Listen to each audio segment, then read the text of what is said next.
Good afternoon, everyone. Today, shortly before 12 o'clock at 11:52 a.m., 22nd District officers received a report of a shooting here on the 1600 block of North 29th Street. Upon our initial investigation, it appears what had happened, a house on the block, a residency on this block. We have 4 adults with 4 children staying with them. It appears that they are all family members. The children inside of the house are ages 14, 9, 1, and 2. It appears as though the 14-year-old was able to access an unsecured firearm inside of the house and, while handling that weapon, fired at least one shot, striking a 2-year-old girl in the head. She was transported to Temple Hospital by a private vehicle, and unfortunately this baby was pronounced around 12:30 p.m. Obviously we're going to have a very large investigation ahead of us out here, but how many times this year have we been standing out here and talking about an issue of unsecured firearms and what this can lead to? And this is yet another child whose life was tragically cut short. You know, obviously we're going to have family members that are grieving, and this isn't about trying to victim blame or anything of the sort. But again, we have a 2-year-old whose life is now over because of an unsecured weapon. Not only that, while responding to this incident, 2 22nd District officers became involved in a motor vehicle crash with a civilian. And fortunately, the officers and the civilian that they were involved with are all in stable condition. But again, the impacts of what people can see as careless mistakes can last a lifetime and reverberate around the entire neighborhood. So, we say again and again and again, if you have a weapon, that you are legally allowed to own, it needs to be secured. All right, the Sheriff's Department has gun locks. There are so many answers that are available where something like this does not need to happen again.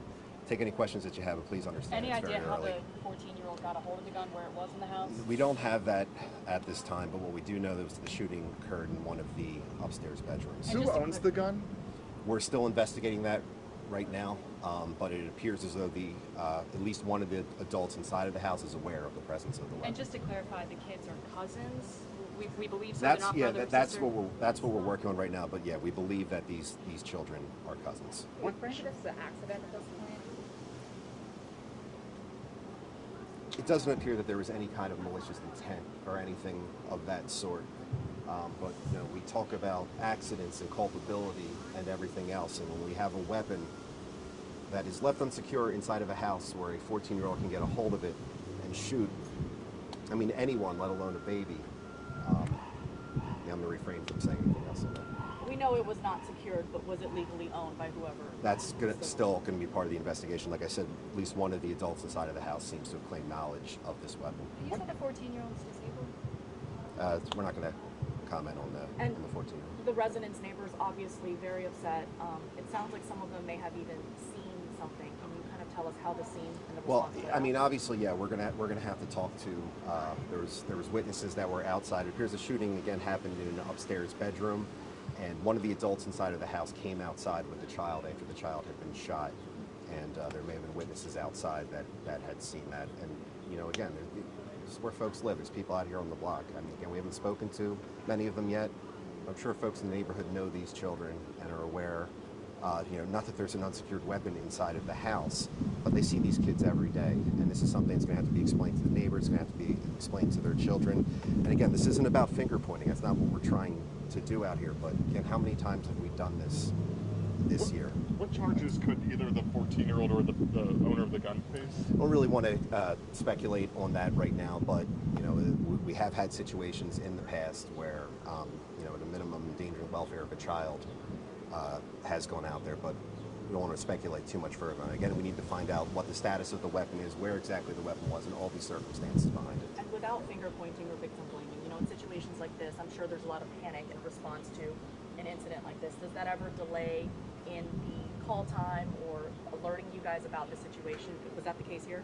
It does not seem to be that way. It looks like, not entirely sure where the calls came from, but it appears as though they came out pretty quick. Our officers were able to respond within a few minutes. What it looks like when the shooting occurred. But again, we're going to have to see. We're going to have to, we're going to check for cameras around here. see when the individuals left the house compared to when we got the first phone call and everything else. But yeah, like you said, you know, when this happens, a lot of folks go into panic, and the idea is to render aid to the victim as quickly as possible. But you know, again, this is just it's unnecessary tragedy all around. You mentioned that the officers crashed on the way here. Do you know exactly where that happened? It was at 21st and Susquehanna, I believe. Is that correct? Yeah, 21st and Susquehanna. And this time it appears to be they're all in stable condition. But again, that's just goes to show you it's not just the victim; it's entire communities that are affected by this. Do you know And where again, they how were? many adults were inside the house? I know you're So questioning that. yeah, there was 4 adults inside of the house, and there were 4 children, and it appears that they were all family members. 4 children, including the 2-year-old. 4 children, including the decedent and the child that fired the weapon. You mentioned, I mean, you've been to this scene so many times before. How frustrating is this for you? I mean, it's beyond frustrating, and you know, I know it's a cliche, but I'm a parent myself, and you know, children, adults, whoever it is, these are things that can be avoided, and regardless of your outlook on the Second Amendment or gun laws or anything else, it's the same thing with a knife. You know, these dangerous devices should not be able to get into the hands of children, and this is just a tragedy. How old is your children? My children they're older. They're from 15 to 10 now, but they're still little kids. Still hits. They're still little kids, and you know, again, this isn't about preaching. This isn't anything like that. But if you're going to have a gun inside of your house, we've all seen this. We've seen this countless times. How many more times do we have to stand out here and just beg, please secure your weapon? Are there any like gun law giveaways coming up that you know? I don't know of any that are scheduled right now, but the Sheriff's Department does have a study program where they distribute gun locks, so let's recommend reaching out to them. You know if the other children are in the room when you saw them? I don't have that information. I can tell. Thank you so Thank much. you. Thank you, And guys. number 16